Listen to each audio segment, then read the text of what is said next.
দর্শক বন্ধুরা, সহজে গ্রামের নদীর পাড়ে দৃশ্য আঁকার জন্য দূরে একটি গ্রামের লাইন নিয়ে নিতে হবে। সেখানে একটি পাশে দুটি ঘর এঁকে দিতে হবে। ঘরের দরজা জানলা সুন্দরভাবে এঁকে দিতে হবে।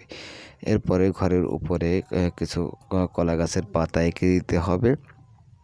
আরও একটি বড় গাছ, এভাবে কয়েকটি ডাল দিয়ে এঁকে দিতে হবে। এরপরে বাড়ি থেকে পাড়ের যে লাইনটি নিয়ে দিতে হবে, দূরে এপারে একটি বড় আকারের গাছ এঁকে দিতে হবে। এরপরে বাড়ির পাশ থেকে দূরের গ্রামের দৃশ্য বা লাইনটি এঁকে নিতে হবে। নদীর এপারে একটি মহিলা নদীতে জল নিতে আসছে, সেরকম দৃশ্য আঁকার জন্য সুন্দর করে একটি মহিলার ছবি এঁকে দিতে হবে। পাশে একটি কলস এঁকে দিতে হবে। গাছের গোড়ায় কিছু ঘাস এবং বাড়ির থেকে নদীর পাড়ে একটি রাস্তা, এরপর উপরে কিছু পাখি এবং সূর্য